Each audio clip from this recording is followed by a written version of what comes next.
So if you have problems with your 2210 carburetor that is on a 1978 Scout 2 with a 345, I'm going to show you how to fix it. If it stumbles or dies right off idle, if you really get on it, if you just barely get on the gas and it dies, I will show you how to fix it. But we have to figure out one thing first. Just to show you that this carburetor runs and what I've done to it. I'm just going to start it up here. No gas, no nothing. This is cold, by the way.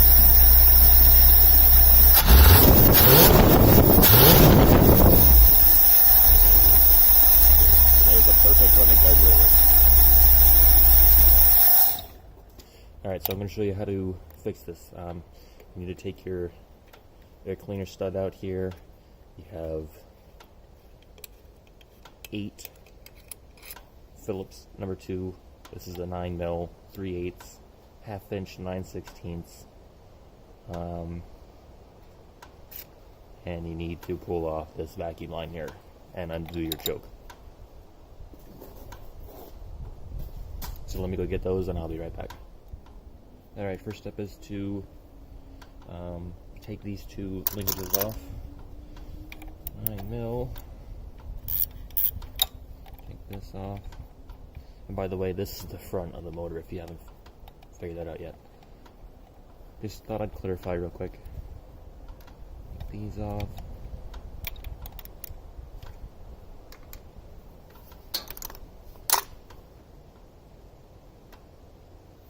This comes off. Your accelerator pump.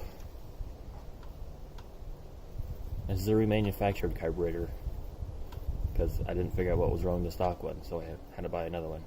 And I figured out what was wrong with this one. So if you buy a remanufactured carburetor and it does the same thing, I'll show you what the problem is. You have to get a gas to pull this off. And don't forget what slot this is in. What slot you have it in. If you need to, you can adjust this rod right here. You can just use pliers right here and pinch it and move it forward. That's what that rod's there for, so you can bend it. 9/16 and 1/2 inch. Here, just so you all can see. I just started it. There's going to be gas spraying out there, so I'm going to let that go. Pull this choke off here.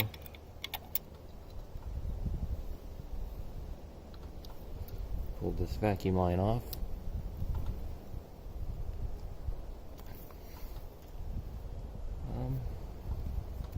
Still letting that go out. I'm going to take the 8 Phillips head out. Better number 2.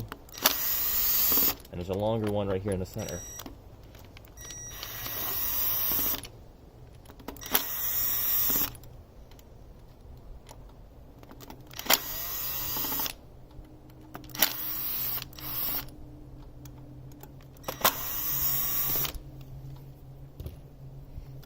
Don't want to get all gassy.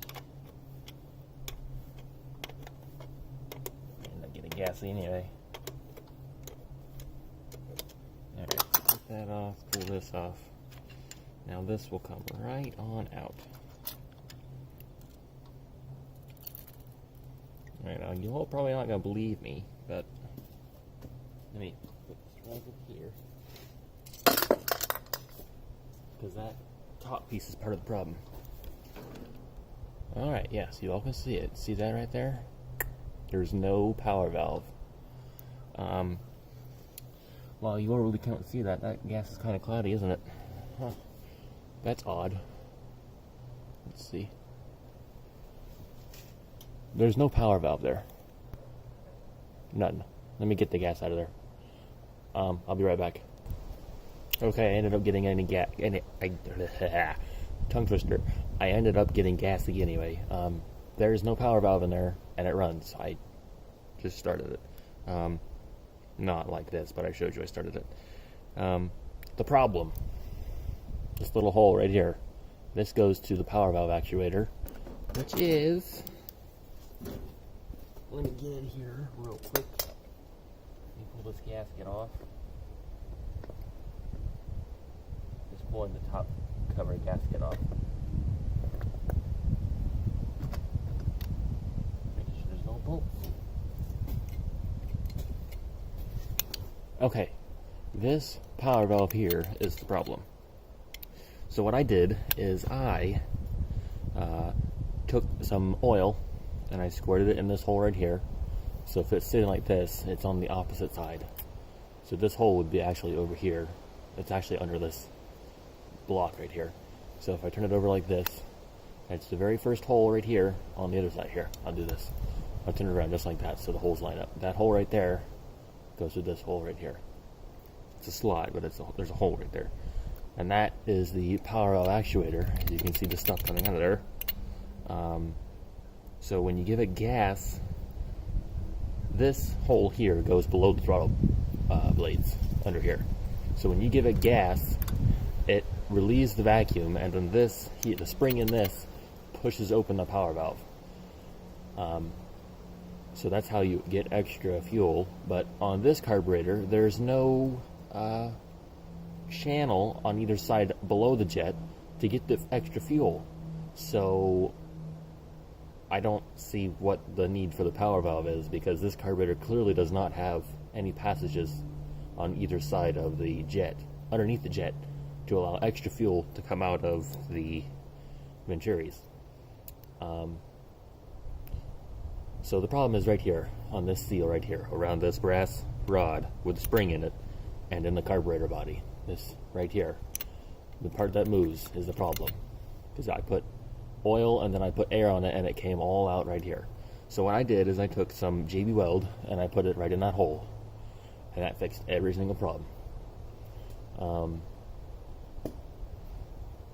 It was actually Harbor Freight 5-minute epoxy that actually I put in there, not really JB Weld. That did the trick. That solved all the problems. I can tune it. I can drive it without the power valve. There's no need for the power valve. To do this modification, you have to make sure that there is no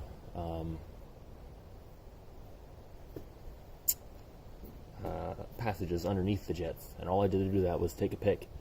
I went up and down on the side wall, waiting for the pick to fall into the hole. And there was no hole. I looked in there with a light. There's no hole. None.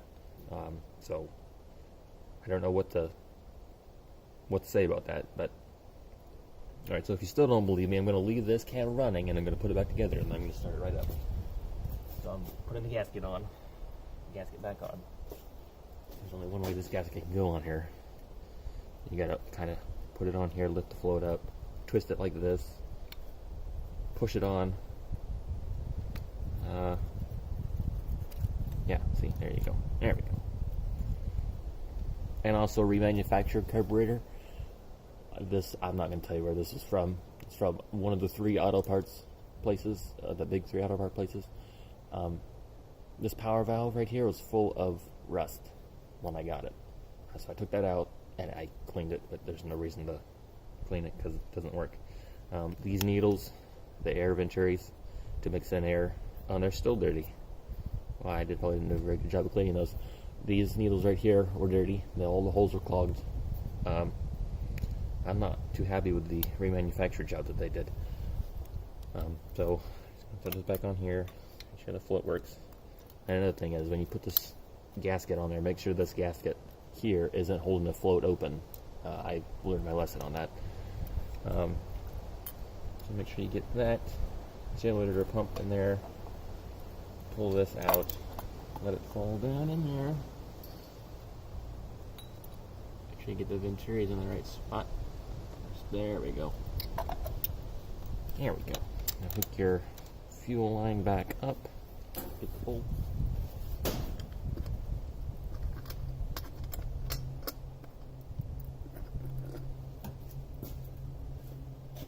Now the bolt here in the middle, this one over here on the right side is longer, and this is the one that goes in the middle. It goes right here in this hole. Not this one back here. That hole right there. It's just like that.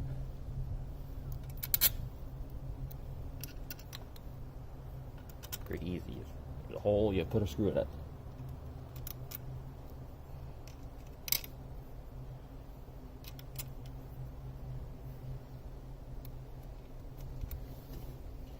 Tighten them all down.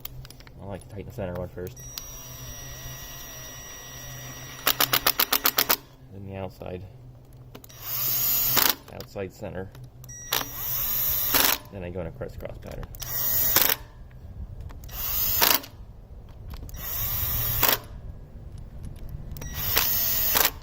And then I do the last one right here at the top, or the front of the carburetor.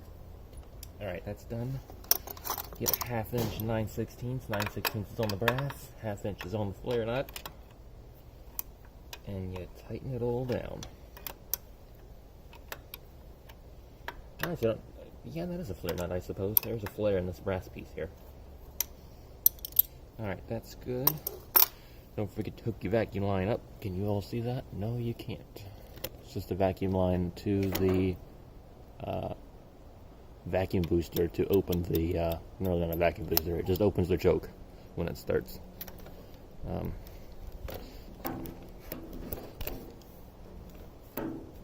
Alright, that's good. Throw your choke on. This thing is always hard to get off, especially when it's cold, because my fingers hurt. You got to put this piece on before you put the rod in. It's actually a smart idea because it doesn't come off relatively easy. God, I've never had this much trouble with this. There we go. Plus, I've never had a tripod in the way. That goes on. Excuses, excuses, excuses. I know. I know. Open the throttle. Put this on. Leave the throttle open. Put the nut on.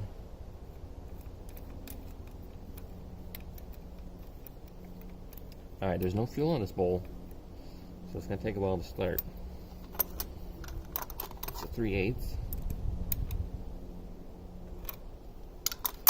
Good enough.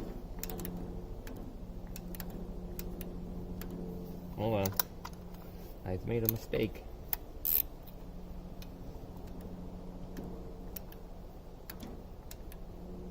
That's odd. Okay, I know why. There's no fuel in there. Duh. No fuel to lubricate it.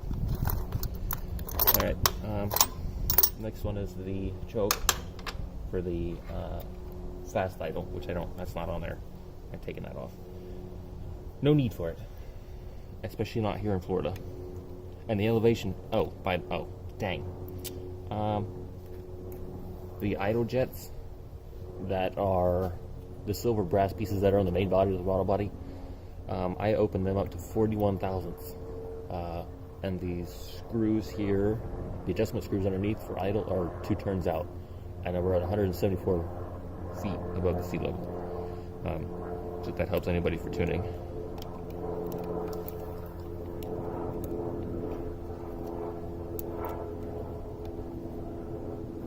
Alright, let me throw this on.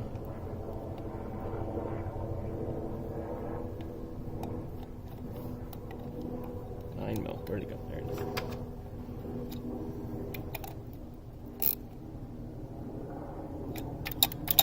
Alright.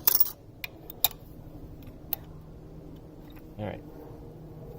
Another adjustment here is if your Scout or your 2210 makes your motor hesitate when it's cold, and you start it and this doesn't open up all the way,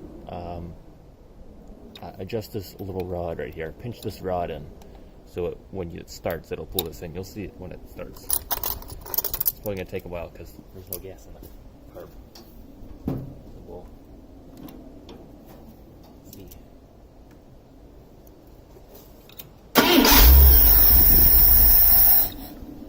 Alright.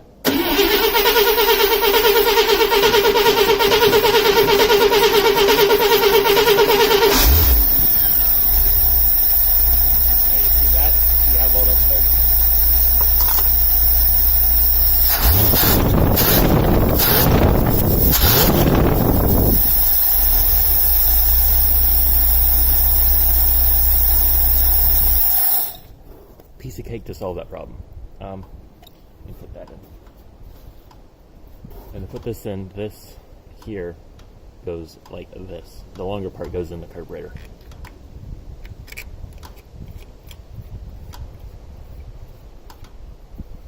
Get that a little hand tighten, and you're done. Piece of cake. This is the easiest carburetor to work on, and this is the first carburetor I've ever worked on, and I finally figured it out. I'm used to fuel injection. Took me forever to figure out what the problem was, but I finally figured it. And I figure I try to help everybody else out because I've had the same problem. And I read a whole bunch of forums where people have had the same problem and they couldn't figure out what the problem is. So I found the problem, and I'm making a video to help everybody else. Hopefully to help everybody else. So I'll just start it up here again for you.